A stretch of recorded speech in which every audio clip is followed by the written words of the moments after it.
Welcome to the No More Drafts podcast. I'm Louise Corinwe, and this is the podcast for people who are tired of slow progress, tired of overthinking things and waiting to feel ready before taking action. Each week, we unpack the fears, the patterns, and stories that keep you stuck in ways you may not even realize, so that you can take your next step forward, your next courageous action, and move towards doing your life's work and building a life that's bigger than fear. Together, we move you out of perpetual draft mode and into done mode. So, what are we talking about today? Welcome in, everyone. Welcome back. Grab a drink. Let's chat. So today, we are talking about procrastination. The truth is, you don't always know when you're doing it. And I wanted to talk about this because it's a common misconception I see. And it's something that I have to work with my clients on a lot because procrastination hides. And that's actually one of the reasons that it's a little bit dangerous because you won't always realize that you're procrastinating.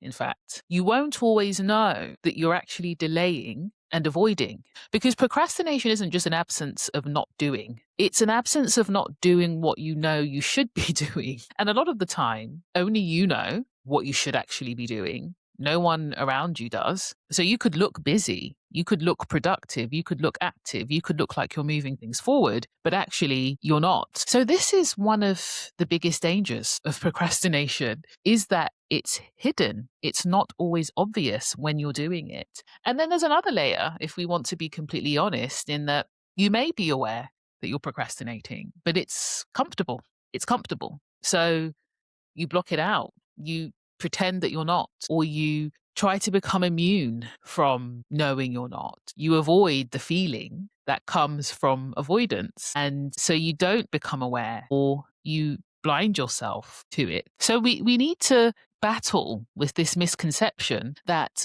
procrastination is always just someone lying on the sofa doing absolutely nothing. Sometimes it's that, absolutely. But a lot of the time it's busy. And you are actually doing good things. You are actually doing things that are not harmful. It's just you're not doing the thing. You're not doing the most important and necessary thing. An example could be, this is something I used to do a lot when I was younger. To procrastinate, I would just tidy up. That was what procrastination often looked like for me. I would organize. I would spend my time organizing and arranging. Now, that is not bad because that can actually help you when you have a nice environment. And I'm going to talk about that in a future episode, potentially my next episode. But there are times where you're taking it too far and you're doing too much. And it is actually a comfort zone for you. You're using it as a crutch. And therefore, it's just procrastination in disguise. It's hidden procrastination. Now, like I said, tidying your environment and organizing and arranging things in your home is a good thing to do. And actually, if people were to see you doing that, they wouldn't think you're procrastinating. They might even just think, oh, you're being responsible, actually. And you may not feel that it's negative because it's good to have an organized environment. But the truth is that unless you are doing the thing, the most necessary thing to take you forward, you are procrastinating. Some other subtle signs of procrastination, besides what I used to do, can be overworking, making too many refinements and tweaking things past where you should tweak them, especially when the tweaks you're making are things that you enjoy doing or that you like. So I'll just give you an example. Perhaps you love making presentations and making things look nice and pretty, and you're meant to actually pitch a concept to a potential customer or client. That's the actual thing you're meant to be doing. So you could maybe be refining your communication or testing the pitch with someone. Maybe that's actually the best next step. But instead, you're making the presentation look nice and you're aligning the boxes and you're adding nice colors. That is a form of procrastination. Again, to you, you may not realize you're doing it because it's still helpful. It's not a bad thing to do. And other people who know you've got to deliver this pitch may also not know that by over refining the presentation deck that you're actually procrastinating because it looks productive. It looks productive. You know, redesigning the front page of the pitch deck looks like it's a productive thing to do, but it's procrastination because it's not the best thing to do. It's not the most necessary thing to do. So procrastination hides because it can feel good to you. It can make you feel good and it can look productive, not only to you, but to the people around you. as well. But please, please, please, wonderful people listening to this or watching this, please don't beat yourself up for this. Okay. All of us, I don't really care who you are, can be susceptible to this, especially if we've not yet become aware of it. And that's why the most important thing is absolutely not to beat yourself up if you do this or to be hard on yourself. The main focus is to become aware in real time and to have the courage to do something else. Because the reality is that there's a high chance that you want to be doing that thing because it's a bit more comfortable for you. And so making a decision to do the necessary thing is going to require some courage because it's probably going to be the uncomfortable thing or the thing you're just not in the mood to do, potentially. Like I said, I used to be the person who would tidy and organize before I would start. I have become someone over time who has been able to master becoming a person that can move straight into action. And over time, you will and can master that too. Like I always say, you actually already are that person that can notice when you're actually engaging in productive procrastination. You just need to cultivate that side of you like a habit. That's all it is. And one of the most important things that can help you become that person who notices in real time when they are engaging in hidden procrastination or productive procrastination is to establish that considered action. Because when you have established your considered action, or I also call it your next immediate step, you'll know when you're not doing it. So going back to the example I used of you are meant to be pitching to a potential customer or client and you're busy improving the pitch deck. It looks productive. It feels good. So it won't automatically ring alarm bells of you are procrastinating, but it will if you agreed and decided that the most critical step for you to be able to achieve that outcome of pitching to a client is to practice the deck with people who you know and get their feedback. So if that is the most necessary thing, everything else, even if it's good, either needs to be deprioritized, so either not done at all, or have the time allocated to it limited so that you can spend more of your time on the most necessary thing. But you'll only really know that you are procrastinating if you have established what that most critical and necessary step is that you should really be doing. And anything else has to be limited in terms of time or not done at all. By establishing the most necessary and critical activity for you, all your next steps should be in service of that, directly in service, not indirectly. They shouldn't be supporting acts. They should be directly enabling that most critical and necessary activity. And that is what your considered action is. And that now becomes your signal because you will notice when you're not doing that. So what does that require? And I talk about this in one of my videos on my other YouTube channel. I can't remember what it's called, but I essentially introduce something called my done meter method. And the first step in that done meter method is to identify what is absolutely necessary based on the intended impact you want to have. And that is what we always need to be working towards, the process of simplification. What is the most necessary thing to do? Sometimes we assume we know and that we have identified it, but a lot of the time we're actually busy doing activities that aren't necessary. They feel good, they look productive, but I bet if procrastination was seen through this lens more, a lot more people would realize that they procrastinate, or at least they procrastinate more than they thought they did. We always want to be distilling our priorities down to the most critical thing, the most necessary thing to achieve our intended impact or our desired impact. But to help my clients really distill down to what is the most necessary thing, right? The one thing they must have in place without question, and that will help you as well, is a system for prioritization. There are so many things that we could be doing, and there are so many things that, to be honest, we need to be doing, but there are only certain things that we must do. Everyone is different, but let's say we start off with priorities for the next year. But in terms of our day-to-day priorities, those can shift much more frequently. And so that practice, that habit of consistently asking, okay, there are many things that I could be doing or that I should be doing, but what must I be doing? What is that most necessary thing? That needs to be consistent because we can so easily, especially in today's world, deviate from that. We're always deviating from it because of procrastination, because of hidden and unhidden fears, because of pulls on our attention and other responsibilities that we have.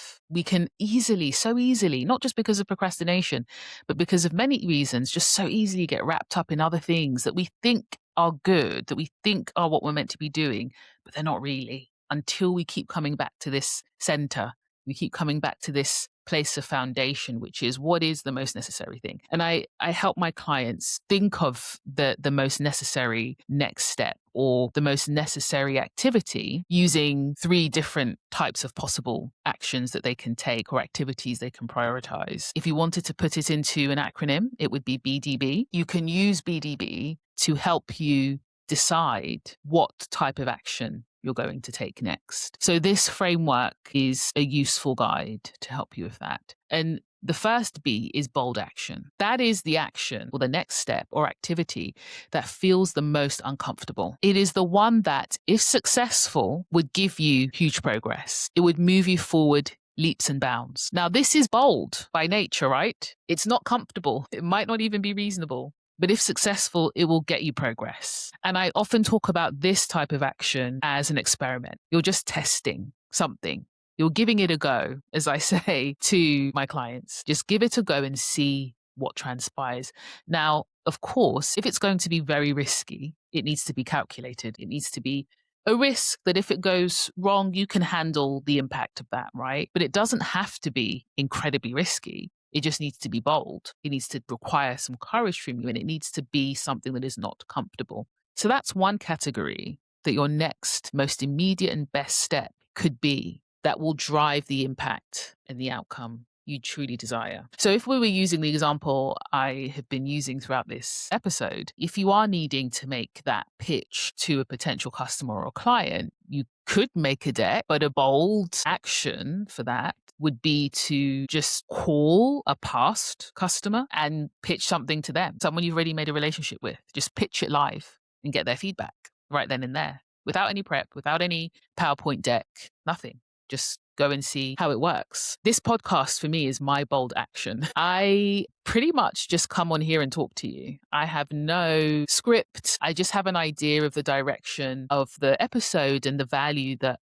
I want you to leave with. And that's about it. So this whole podcast for me is my bold action, because ultimately I wanted to do it. But for me to do it, I just would not have the time to create loads of plans around it. I just would not have the capacity. So it was a choice between either do it without any scripting, just an idea and an understanding of what would be valuable to share, or don't do it at all. And I had to pick which one would it be. What is your bold action? That could be your immediate next step, or that could inform your immediate next priority. You don't have to necessarily create the deck using the sales pitch example. You could just go straight to a past customer.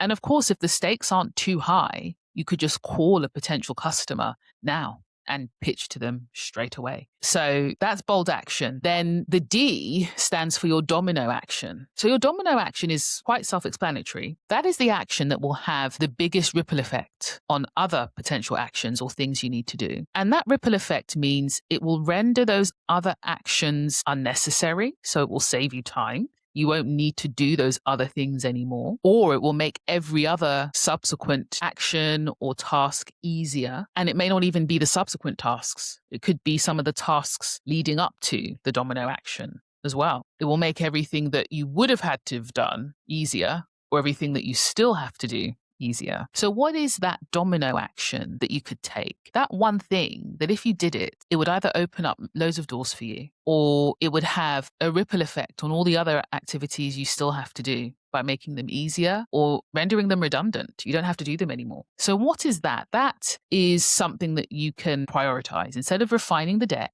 instead of tidying the cushions on your sofa, you could just go straight to that domino action. That could be your next best step instead of the other things that could be helpful but aren't the most necessary. So that's the B and the D. The last B stands for your branch action. So what could your branch action be? And that essentially means the action that is closest to you, that is easiest to do, that is within proximity. Just because something is easy and accessible and achievable doesn't mean that it lacks impact. So what is the action that would have the desired impact you want on your goal or what you need to achieve, but that is within reach, that is easy for you to access, that you could do, immediately? And sometimes your branch action is also your bold action. So the example I gave of just calling a past client and pitching to them, testing your pitch to them and getting feedback from them live, that could also be something that is quite accessible to do, something that is easy to do, especially if you interact with that past customer frequently or you know them on a personal level as well. It doesn't always have to be detached from the other two. Again, it could also be your domino action. In fact, that example of calling an old client and getting live feedback from them could open up a lot of doors. But sometimes your branch action is not a domino one and it's not a bold one. It is just quite simple and quick and easy. And the reason that I encourage my clients to do this and I talk about this is oftentimes the quicker you can move, the more you can get momentum. And once you start getting momentum, you're on a good path for progress. And also, when something is easy for you and simple, it can limit the thinking you have to do. The caveat is that it mustn't just be, like I said, the comfortable thing where you start organizing or arranging your environment. It has to directly link to your intended impact and your desired impact that you want to have, the outcome you want to see. It has to support that in some way. All of them do. The bold action, the domino action, and the branch action all have to be in service of this intended and desired impact. So in order to unearth hidden procrastination that looks productive but is actually harming you, defining and getting clear on your intended impact and the most necessary actions to take for that is a pivotal element of becoming aware, because you'll know when you're not doing those most necessary things. And BDB is a way to help you identify what that next best step could be, what the most necessary thing could be to eliminate and eradicate room for overthinking, for procrastination. But some other things that help, in addition to being clear on your steps and your actions so you can notice when you're not doing them, is to also notice your thoughts and your feelings more, which is a bit harder for some people. In fact, the very nature of procrastinating often means you are, to a degree, avoiding something you're feeling, or you're trying to avoid feeling something. So it can be hard to notice what you're feeling and thinking live. But if you can become a bit more attuned, that will help you a lot as well. So procrastination can hide in thoughts and feelings like, I need a better plan. I need to plan more before I can take the next step. Or a common one is, I just need more information. I need to gather more information before I can do XYZ. I'm not knowledgeable enough in this thing. And I speak about this in another episode as well, how capable people can feel as though they need to qualify before they move forward. But moving forward is the thing that qualifies you at the end of the day, as well as having pre-existing competence and knowledge. I'm not discounting that, but it's not the full picture. So procrastination can often hide as, I need more information. I need to just train more. I need to become more capable. I was challenging a client of mine a few months ago who felt they needed to get this qualification before they could move forward and take their next bold action. And we just had to completely dismantle that and start to reframe and see it differently so that they could take that bold action anyway. So do you have thoughts like that? Thoughts like, I should tweak this one more time. That's another one. Oh, I need to just refine this or improve this. Or thoughts like, I'm not ready yet. That's a big one. There's still more for me to do before I can be ready. And then in terms of how procrastination can hide in your feelings, the most common one is if it just feels too comfortable, if it just feels too nice and too good. So if you're feeling really comfortable, that's a potential sign, an indication that you're procrastinating. Not always, but it can be. Because like I said, it hides. We've got to try and find it a bit. We've got to almost play hide and seek with procrastination. Where could it be hiding? And sometimes it's hiding in your feelings, and you can identify that you're actually procrastinating through your feelings if you can get more attuned to it. And that's often if you feel very comfortable. It can hide itself in your thoughts, and that can look like competency and capability, saying things like, I need more information, or I'm not ready, or I need to study this or get this qualification before I can move forward. And then it can look like productivity. It can hide itself in your productivity, in your actions, and you are actually moving forward. You're actually taking action. You're doing things. You're busy, but you're not doing the most necessary thing. You're not doing the thing that you know you should be doing. So procrastination is hiding from you, and that's okay because we're going to start unearthing it. And that unearthing it is noticing in real time. That's what you really want to be able to do, is to notice in real time when you're actually procrastinating. So the question I want to leave you with is, based on whatever you have planned to do over the next week, are there things that you have planned to do that won't necessarily move you that much closer to the intended impact that you want to have? And can you strip some of those things out to take either the bold action, the domino action, or the branch action? Thank you for being here with me today. I'll see you in the next one. The No More Drafts podcast is about movement, not perfection. So before you go, what can you move out of draft mode this week and into imperfectly done? Even if it's a mess, and even if you don't feel ready yet. And if you want more support, come and join me on YouTube, where you'll find me as Louise Corinwe, and also follow the No More Drafts podcast, which is on YouTube as well. And if you want live community support and accountability with group coaching from me, join the Done Mode Collective by signing up to my newsletter. And most importantly, if this episode helped you in any way, don't overthink it. Just share it with someone whose potential is way too big to stay stuck in their head.